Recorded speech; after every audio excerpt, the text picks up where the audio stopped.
क्या आप शुरू से सोच के रखे थे कि मुझे राजनीति में आना है, कि ऐसा कुछ घटनाक्रम आपके साथ घटा, क्या आप राजनीति में आ गए?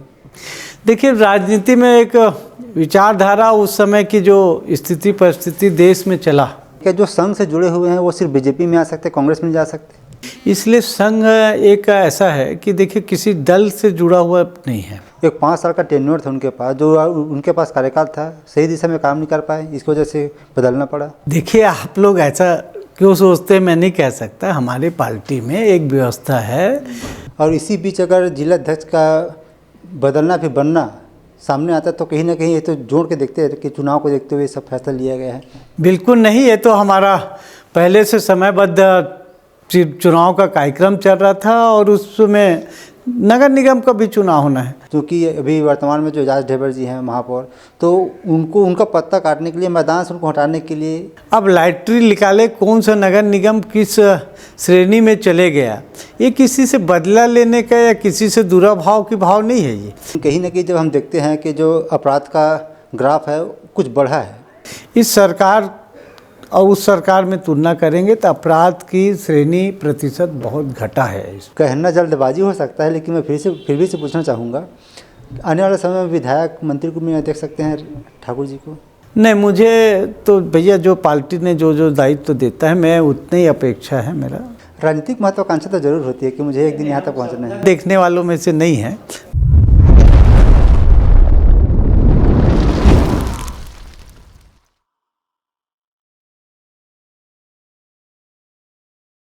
नमस्कार, आप सभी दर्शकों का एक बार फिर से बहुत बहुत स्वागत है। आप देख रहे हैं TNR न्यूज़ का खास कार्यक्रम सवाल जो आपका है, और मैं हूं आपके साथ रुपेश ठाकुर।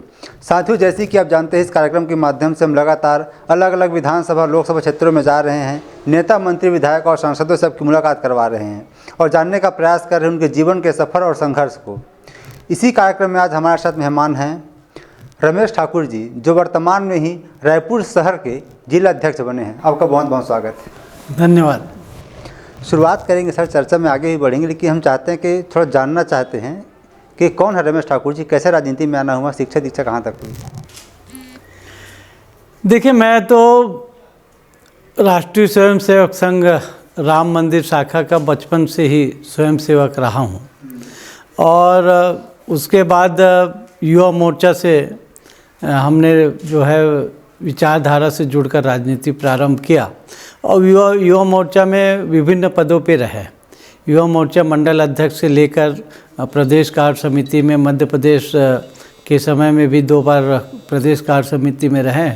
फिर उसके बाद छत्तीसगढ़ राज्य का निर्माण हुआ तो छत्तीसगढ़ युवा मोर्चा प्रदेश के कार्य समिति में रहते हुए महासमुंद जिले का प्रभारी के रूप में काम किए। उस दरमियान इस नए राज्य के गठन होने के पश्चात कांग्रेस की यहाँ पर सरकार था, और कांग्रेस सरकार का जो उस समय के मुख्यमंत्री थे, उनकी जो सरकार था, उनका जिस प्रकार से प्रदेश में अराजक की स्थिति निर्मित की है, तो हम काफ़ी लोग युवा मोर्चा के माध्यम से संघर्ष करते रहे और अंततः 2003 में सरकार को बदलने में हम सब लोग छत्तीसगढ़ के लोगों का आशीर्वाद प्राप्त हुआ। भारतीय जनता पार्टी की सरकार बना और उस समय माननीय रमन सिंह जी के हाथों में इस प्रदेश की बागडोर सौंपा गया। जी, क्या आप शुरू से सोच के रखे थे कि मुझे राजनीति में आना है, कि ऐसा कुछ घटनाक्रम आपके साथ घटा, क्या आप राजनीति में आ गए? देखिए, राजनीति में एक विचारधारा, उस समय की जो स्थिति परिस्थिति देश में चला, जिस प्रकार से तुष्टीकरण का वातावरण पूरे देश में व्याप्त था, उसके कारण, और राम मंदिर का एक विशेष जो अभियान चला, जिस अभियान में हम सब लोग जुड़कर भगवान श्री रामचंद्र जी की वहाँ पर भव्य मंदिर का निर्माण हो, इस संकल्प के साथ में हम लोग जो है इस भारतीय जनता पार्टी के विचारों के साथ में काम करने का शुरुआत की हम। जी सर, एक सवाल जो हमेशा निकल कर सामने आती है कि जो संघ से जुड़े हुए हैं वो सिर्फ बीजेपी में आ सकते, कांग्रेस में नहीं जा सकते? देखिए, कांग्रेस पार्टी का जिस प्रकार से तुष्टीकरण और देश की आज़ादी के बाद से इस देश का दुर्गति उन्होंने किया है, इसलिए संघ एक ऐसा है कि देखिए किसी दल से जुड़ा हुआ नहीं है, वो एक विचारधारा को लेकर काम करते हैं। सनातन और हिंदुत्व के उत्थान के लिए, उनको संगठित करने के लिए, उनके मजबूत करने के लिए, उनके साथ कोई अन्याय ना हो, इस बात को लेकर संघ की विचारधारा है। और विचारधारा मूलतः इस बात का है कि सिर्फ हिंदुत्व नहीं, हमारा जो संघ का विचारधारा है वो राष्ट्रवाद है, और देश हमारा कैसे मजबूत हो, इस बात को लेकर देश की चिंता करते हैं। संघ को में जाने वाले लोग ये बात को बहुत अच्छी तरीके से जानते हैं कि संघ राष्ट्रीयता की भावना को लेकर काम करने वाली एक गैर राजनीतिक संस्था है। जी, 3 से लेकर 18 तक बीजेपी की सरकार यहाँ रही है, फिर 5 साल कांग्रेस की रही, फिर एक बार बीजेपी ने कमबैक अच्छा किया और अच्छे सीट के साथ एक बार फिर जीत हासिल किया। तो क्या लगता है कि इतने वर्षों में जो बीजेपी को मिला है प्रदेश को आगे बढ़ाने के लिए, सही रास्ते में आगे बढ़ पाया है? निश्चित रूप से देखिए, जिस प्रकार से देश की आज़ादी के बाद से इस देश में और प्रदेश में कांग्रेस की सरकार रहा, जिसके कारण जो है मूलभूत समस्याओं का भी निराकरण वो नहीं कर पाए थे। लेकिन आप देखे होंगे 3 साल का वो जोगी सरकार, उसके बाद 15 साल की रमन सरकार का कार्यकाल, जो पूरे देश में एक विकास मॉडल के रूप में छत्तीसगढ़ को देखने लगे। और छत्तीसगढ़ के निर्माण के बाद से एक मजबूत हाथ जब भारतीय जनता पार्टी की सरकार, डॉक्टर रमन सिंह की सरकार आया, तो वास्तव में विकास जो होना चाहिए वो भरपूर विकास छत्तीसगढ़ का हुआ। यहाँ के हर वर्ग की चिंता किए, चाहे वो राशन कार्ड के माध्यम से 35 किलो चावल देने की बात हो। देखिए, सिर्फ भारतीय जनता पार्टी ही एक ऐसे राजनीतिक दल है और हम सब कार्यकर्ता हैं उस पार्टी के। हम सबको गर्व होता है कि हमारी पार्टी उन गरीब लोगों को चिंता करने वाली पार्टी है। देखिए, कांग्रेस ने भी 70 साल राज किया, लेकिन कभी किसी गरीब के पेट भरे ये काम नहीं किया, वो अपना पेट भरते रहे। आज 35 किलो चावल 2 रुपये 1 रुपये में देने का जो काम किया, कौन किया? भारतीय जनता पार्टी की सरकार किया।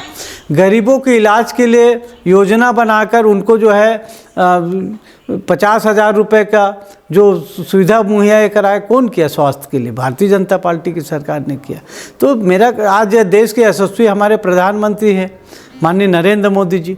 सबसे पहले उन्होंने जब सरकार 2014 में उनको बहुमत मिला और सरकार बनाने के लिए जब पहली बार जो है वहाँ पर लोकसभा के संसद में पहुँचे, तो प्रणाम करते हुए उन्होंने कहा कि ये हमारी सरकार जो है वो गरीब कल्याण के लिए है। और आज देखिए कि 70 साल की आज़ादी के बाद भी हम हमारे देश के जो गरीब तबके लोग हैं वो बाहर में शौच के लिए जाते थे। बहुत शर्मनाक स्थिति था, लेकिन देश के प्रधानमंत्री ने इस बात का चिंता किया कि लोगों को जो है बाहर जाने की आवश्यकता नहीं पड़ना चाहिए। हमारे बहनों को, माताओं को घर में सुविधा मुहैया कराया। और आज आप देख रहे, मजाक उड़ाते थे उस समय कांग्रेस के लोग कि प्रधानमंत्री क्या शौचालय निर्माण करने के लिए बने हैं क्या? इस प्रकार की टॉन्ट कसते थे। लेकिन आज क्या वातावरण है? आज पूरे देश के सुदूर क्षेत्र, जंगली क्षेत्रों में आप जाएंगे तो वहाँ पर जो है घरों में शौचालय आपको मिलेंगे, किसी को बाहर जाने की ज़रूरत नहीं है। एक क्रांति आया, एक वातावरण बना, स्वच्छता का संदेश दिए उन्होंने। महात्मा गांधी जी भी कहते थे कि हमारा देश अगर स्वच्छ रहेगा, हमारे घर के आसपास स्वच्छ रहेगा, हमारा मोहल्ला वार्ड स्वच्छ रहेगा, तो आने वाला जो पीढ़ी है, हमारे बच्चे हैं, वो स्वस्थ रहेंगे। तो स्वच्छता से स्वस्थ होने का एक जो काम किया नरेंद्र मोदी जी ने किया। हमारे माताओं के लिए उज्ज्वला गैस लाया। तो ये सब काम भारतीय जनता पार्टी ही सोच सकता है, कर सकता है। कोई राजनीतिक दल इस दिशा में कोई काम नहीं करने वाले हैं, कभी सोचे भी नहीं। अभी आप जिला अध्यक्ष हैं शहर के, इससे पहले आप महामंत्री रहे। तो महामंत्री जैसे जयंती पटेल जी थे यहाँ जिला अध्यक्ष, उनके जगह आपको बनाया गया, तो क्या एक 5 साल का टेन्योर था उनके पास, जो उनके पास कार्यकाल था, सही दिशा में काम नहीं कर पाए, इसकी वजह से बदलना पड़ा? देखिए, आप लोग ऐसा क्यों सोचते, मैं नहीं कह सकता। हमारी पार्टी में एक व्यवस्था है, हर 3 साल बाद सदस्यता होता है और हमारे यहाँ चुनाव होता है, स्वस्थ परंपरा में चुनाव होता है। हमारा वार्ड बूथ अध्यक्ष से लेके मंडल अध्यक्ष, जिला अध्यक्ष, प्रदेश अध्यक्ष, राष्ट्रीय अध्यक्ष, ये जो है हर बार चुनाव होता है और सर्वानुमति से निर्वाचित होते हैं। ठीक है, किसी के काम काज के कारण नहीं बदलते। उनको एक अवसर, एक टर्न मिला, बहुत अच्छे ढंग से उन्होंने काम किए। हमने उसके नेतृत्व में चुनाव लड़ा, चारों विधानसभा जीते, फिर लोकसभा चुनाव लड़ा, लोकसभा जीते, उपचुनाव लड़े, दक्षिण का उपचुनाव जीते। तो बहुत अच्छा ढंग से संगठन को आगे चलाया जो है निवर्तमान जिलाध्यक्ष ने, और बहुत अच्छा पार्टी को चलाने के लिए सब कार्यकर्ताओं में सामंजस्य बैठा के बहुत अच्छा। श्याम नारायण जी भी ग्रामीण से जिलाध्यक्ष हैं, तो उनको बदला नहीं गया? देखिए, श्याम नारंग जी को अभी 9 महीना हुए हैं, इसलिए उनको एक अवसर और मिला। ठीक है, क्योंकि बहुत कम समय के लिए वो जिलाध्यक्ष अभी क्योंकि उसके पूर्व में जो जिलाध्यक्ष हमारे रहे वो मंत्री बन गए थे, उनके स्थान पे वो 9 महीना 8 महीना 9 महीने हुए थे, इसलिए उनको फिर से स्थान मिला है। लेकिन ये कतई नहीं सोचना चाहिए कि उनको स्थान मिला, इनको स्थान नहीं मिला, ऐसी बात नहीं है। जो पार्टी का हमारा व्यवस्था है, नियम है, उन नियमों के अनुसार ये राष्ट्रीय दल, विश्व का सबसे बड़ा राजनीतिक दल भारतीय जनता पार्टी, और एक ऐसा पार्टी है जो हर बार चुनाव करा के, कोई थोपने वाला काम नहीं है यहाँ पे कि एक ही परिवार का आदमी जो है 40 साल 30 साल तक राष्ट्रीय अध्यक्ष बने रहे, प्रदेश अध्यक्ष बने रहे, ऐसा नहीं है हमारे यहाँ। हमारे यहाँ देखो, मुझ जैसे छोटा सा कार्यकर्ता जो वार्ड अध्यक्ष था, युवा मोर्चा में काम किया, आप आज इस बड़े राजनीतिक दल का जो है रायपुर जिला राजधानी का जिला अध्यक्ष बना, ये भारतीय जनता पार्टी में संभव है। अन्य दलों में ये संभव नहीं है, अन्य पार्टियों में संभव नहीं है। आने वाले कुछ दिनों में नगर निगम नगर पालिका का चुनाव होना है, और इसी बीच अगर जिलाध्यक्ष का बदलना फिर बनना सामने आता तो कहीं ना कहीं ये तो जोड़ के देखते हैं कि चुनाव को देखते हुए सब फैसला लिया गया है। बिल्कुल नहीं, ये तो हमारा पहले से समयबद्ध चुनाव का कार्यक्रम चल रहा था, और उसमें नगर निगम का भी चुनाव होना है। मैंने 1994 में पहले बार पार्षद बना, 4 बार पार्षद रहा इस रायपुर नगर निगम में, तो पूरे वार्डों के बारे में बहुत, और वहाँ के कार्यकर्ताओं के बारे में बहुत अच्छी तरीक़े से सबको जानते हैं, पहचानते हैं। हम लोग एक परिवार है, तो परिवार होने के कारण सबसे आत्मीयता है, सबसे अच्छा संबंध है, और एक परिवार के रूप में संगठन में काम करते हैं। इसलिए नगर निगम चुनाव आया, इससे हमको कोई परेशानी या किसी को भी परेशानी नहीं होना है। संगठन पूरा अपनी जिम्मेदारी के साथ में भारतीय जनता पार्टी के लिए, चाहे कोई भी चुनाव के लिए, हम लोग हमेशा तैयार रहते हैं। जब चुनाव आ जाए कोई तैयारी की आवश्यकता नहीं रहता, चुनाव के लिए हमारे कार्यकर्ता हम सब लोग तैयार रहते हैं। इसलिए इस बार जो है, जिस प्रकार से पिछले 5 सालों में इस प्रदेश का दुर्भाग्य कहें कि यहाँ पर कांग्रेस को फिर एक अवसर मिला था, और वो अवसर इसलिए मिला था कि बहुत लोक लुभावने बड़े बड़े वादे उन्होंने किए, जिसके कारण लोगों ने एक अवसर उनको दिया। लेकिन देखिए, आप 5 सालों में फिर छत्तीसगढ़ को बहुत पीछे कर दिया, भ्रष्टाचार के आखंड में डूबे रहे, पूरे लूटो लूटो लूटो, इस प्रकार का एक अभियान कांग्रेस पार्टी में प्रदेश में चला, जिसका परिणाम आज ये है कि उनके अधिकांश नेता, बड़े बड़े IAS अधिकारी आज जेल के सलाखों के पीछे हैं। इसके लिए कांग्रेस पार्टी जिम्मेदार, और प्रदेश को पीछे करने के लिए जिम्मेदार, वादा खिलाफी करने के लिए जिम्मेदार। इसीलिए जनता ने फिर से भारतीय जनता पार्टी को पर विश्वास किया, और मोदी जी की गारंटी, मोदी जी ने जो कहा वो सरकार बनते ही जो है 3 महीने के अंदर सारे जो 5 वादे मोदी जी ने कहे थे, चाहे महतारी वंदन योजना की बात हो, चाहे किसानों को पूरा धान खरीदना 21 कुंटल 3100 रुपये में वो हो, चाहे पिछला बोनस देने की बात हो, चाहे जो है 18 लाख आवास बनाने की बात हो, हर वादा को पूर्ण किया। बहुत तेज़ गति के साथ में 1 साल के कार्यकाल में हमारे प्रदेश के यशस्वी मुख्यमंत्री माननीय विष्णुदेव साय जी ने उन सारे कामों को करके जो है एक नया रिकॉर्ड कायम किया, प्रदेश के लोगों का विश्वास अर्जित किया, और आज प्रदेश फिर विकास की दिशा में दौड़ पड़ा है। आप देखो, एक एक नगर निगम में, एक एक उसमें जो है कई 100 करोड़ का काम चालू है, कहीं 200, 300, 700 करोड़ तक का काम चालू है। इसी भारतीय जनता पार्टी की सरकार में हो रहा है। 24 साल बाद एक बार फिर से प्रत्यक्ष चुनाव होने जा रहा है महापौर के लिए, तो क्या ऐसे हालात में जब बीजेपी का महापौर बहुत कम है, अगर यहाँ 14 नगर निगम की बात करें तो अपने सीधा फायदे को देखते हुए क्या इस प्रकार का अधिवेशन लाया गया है? देखिए 24 साल 5 साल बाद जो है प्रत्यक्ष प्रणाली से फिर से महापौर का चुनाव हो रहा है। कांग्रेस जब 2018 में आया तो उन्होंने बड़े वादा करके तो आ गए थे, लेकिन उनको विश्वास नहीं था कि मैं नगर निगम नगरीय निकाय चुनाव जीत पाऊंगा, इसलिए जो प्रत्यक्ष प्रणाली से जो चुनाव होता था उसको उन्होंने बदला और 2019 में संशोधन करके वो जो है पार्षदों के माध्यम से जो महापौर चुनने का जो नियम लाया और उसके कारण बड़ी स्तर पर जो है खरीद फरोख्त किया गया और सिर्फ अपने नेतृत्व को, अपने आका को दिखाने के लिए कि हमारे 14 में से इतने नगर निगमों में महापौर बने हैं, कुर्सी बचाने के लिए ये जो काम किए उन्होंने, और उसके कारण जो है भ्रष्टाचार बढ़ा। उसके बाद पहले डॉक्टर रमन सिंह के तीनों कार्यकाल में प्रत्यक्ष प्रणाली से चुनाव हुए, फिर हमारी सरकार बना। हम निष्पक्ष रूप से जनता के सामने जाने के लिए हमारी हिम्मत है, हम जनता का सामना करने के लिए साहस है हमारे पास, सीधे जनता के बीच में जा रहे हैं। इसलिए जा रहे हैं कि हम विकास कर रहे हैं, उनके हितों की रक्षा कर रहे हैं, उनके हितों का ध्यान रख रहे हैं, इसलिए सीधे प्रणाली से फिर से महापौर का चयन इस बार होगा। जी, एक बात भी निकल कर सामने आ रही है, जो यहाँ महिला जो सामान्य महिला आरक्षण यहाँ व्यवस्था अपनाई गई है, तो बीजेपी कहीं ना कहीं इसको अपने पक्ष में करने के लिए, क्योंकि अभी वर्तमान में जो एजाज ढेबर जी हैं महापौर, तो उनको उनका पत्ता काटने के लिए, मैदान से उनको हटाने के लिए इस प्रकार का अपना। भाई ये कैसे सवाल है, ये बताइए। पूरे 14 नगर निगमों का आरक्षण लॉटरी पद्धति से हुआ, ठीक है। अब लॉटरी निकाले कौन सा नगर निगम किस श्रेणी में चले गया, ये किसी से बदला लेने का या किसी से दुराभाव की भाव नहीं है।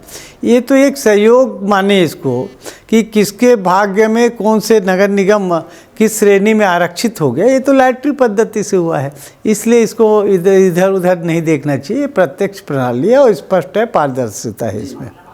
बीजेपी की सरकार को छत्तीसगढ़ में 1 वर्ष पूरा हो चुका है, लेकिन कहीं ना कहीं जब हम देखते हैं कि जो अपराध का ग्राफ है कुछ बढ़ा है, ख़ास तौर पे राजधानी में, तो क्या इसके लिए सही मैनेजमेंट जिम्मेदार है या जो अपराधी घटनाएं बढ़ उसके पीछे नशा है?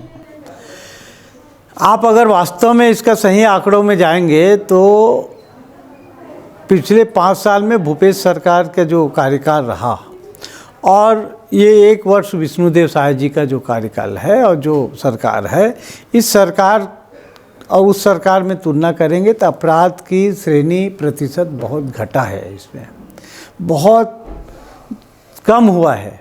इसलिए जो है ये सरकार जो है सभी के उसको सुरक्षा को ध्यान में रखते हुए पूरे जिम्मेदारी के साथ में निर्वहन कर रहे हैं। उसी का परिणाम है कि अपराध की प्रतिशत घटा है। कांग्रेस सरकार में अपराध बड़ी उसमें था, वहाँ पर पुलिस थानों में जाके उनके कार्यकर्ता उत्पात करते थे, वहाँ पर निरंकुश था। लेकिन भारतीय जनता पार्टी की सरकार आने से शासन व्यवस्था बहुत दुरुस्त हुआ है। जी, सभी कैबिनेट मंत्रियों के साथ हमारा चर्चा हुआ है सर, तो उनका कहना, उनसे सवाल किए हम कि कहीं ना कहीं महतारी वंदन योजना है, उनको जो रजिस्ट्रेशन उसको फिर से चालू किया जाना चाहिए, जो इससे वंचित रह गए हैं उनको इसका लाभ ले सके। तो कल कुछ समय पहले लक्ष्मी रजवाड़े जी का बयान आया कि अब फिर से चालू होने वाला रजिस्ट्रेशन, तो क्या लगता है कि इसे और जो और महिलाएं हैं उनको भी इसका लाभ मिल सकता है? हाँ, निश्चित रूप से भारतीय जनता पार्टी, हमारे प्रदेश के यशस्वी मुख्यमंत्री जी कह चुके हैं कि जितने लोगों को अभी मिल रहा है, उसके बाद जो लोग बच गए हैं किन्हीं कारणों से, या तो फॉर्म नहीं भर पाए हैं या कोई कारण से नहीं मिल रहा है, उनको भी आने वाला समय में जो है समयबद्ध ये प्रारंभ किया जाएगा और सबको मिलेगा। पूरा छत्तीसगढ़ में जितने हमारे माताएं बहनें हैं, जो लोग चाहते हैं उनको मिले, फॉर्म भरेंगे, निश्चित रूप से मिले। एक वीडियो भी वायरल हो रही है सर, जिसमें बोला जा रहा है महिलाओं द्वारा कि हमें 1000 नहीं चाहिए, हमें हमारे बच्चों को रोजगार चाहिए। क्या इस दिशा में भी काम करने की? आपको ध्यान में होगा कि इस सरकार के 1 साल के अंदर कम से कम अभी सभी विभागों में आप जो विज्ञापन आया है उसमें 8000 से ऊपर सरकारी नौकरियों का विज्ञापन है और जिसमें भर्ती प्रारंभ हो गया। पिछले 5 साल में कांग्रेस के सरकार में तो 100 लोग नहीं कर पाए वो, 8,000 एक साल में अभी विज्ञापन निकल चुका है। सरकारी नौकरियों में भर्ती प्रारंभ हो गया है, आने वाला समय में हो जाएगा। और बड़ी संख्या में छत्तीसगढ़ के बेरोजगारों को इसका अवसर मिलेगा। ये निश्चित रूप से हमारे प्रदेश के यशस्वी मुख्यमंत्री ने इस बात को सार्वजनिक मंच से कह चुके हैं। जी, ये कहना जल्दबाजी हो सकता है, लेकिन मैं फिर भी से पूछना चाहूँगा, आने वाले समय में विधायक मंत्री को भी देख सकते हैं ठाकुर जी को? नहीं, मुझे तो भैया जो पार्टी ने जो दायित्व देता है, मैं उतनी ही अपेक्षा है मेरा, उसका जो दायित्व मिलता है उसका निर्वहन करता हूँ। बाकी मैं कोई सपना देखता नहीं कभी। राजनीतिक महत्वाकांक्षा तो जरूर होती है कि मुझे एक दिन यहाँ तक पहुँचना है। देखने वालों में से नहीं है। पार्टी ने जब जो दायित्व दिया है उसका निर्वहन हम लोग करते हैं और उसी में हम लोग काम करते हैं। बहुत धन्यवाद, आप समय निकाले, हमारे साथ चर्चा किए। जाते जाते हमारे माध्यम से कुछ संदेश देना चाहेंगे? संदेश यही है कि इस बार भारतीय जनता पार्टी नगरीय निकाय चुनाव में भारतीय जनता पार्टी को लोगों का आशीर्वाद मिले, क्योंकि भारतीय जनता पार्टी के एक कार्यकर्ता लोगों के बीच में जाके 365 दिन सेवा करते हैं। हम लोग सिर्फ चुनाव में नहीं जाते, साल भर उनके बीच में रहते हैं। इसलिए इस नगरीय निकाय चुनाव में रायपुर शहर में भारतीय जनता पार्टी का महापौर बनाने के लिए सबका सहयोग, सबका आशीर्वाद मिले। वार्डों से हमारा पार्षद कमल फूल को जिताए, यही मेरा आप सबसे जो है आग्रह है, निवेदन है। और छत्तीसगढ़ में आज विकास की दिशा सिर्फ भारतीय जनता पार्टी है। तो आप सुन रहे थे रमेश ठाकुर जी को, जिनका कहना है कि जो 1 साल में काम हुआ है, जो 15 साल में काम हुआ था बीजेपी के शासन के दौरान, वो 5 साल में कहीं ना कहीं कांग्रेस ने उसको गलत डायरेक्शन में ले जाने का काम किया। लेकिन एक बार फिर से बीजेपी की सरकार है, आने वाले समय में एक बार फिर से सही राह पकड़ेंगे और विकास की दिशा में आगे बढ़ेंगे। साथियों, फिलहाल इस कार्यक्रम में इतने ही। अगली बार आपसे फिर होगी मुलाकात एक नए कार्यक्रम में नए मेहमान के साथ। तब तक के लिए अनुमति दीजिए। नमस्कार।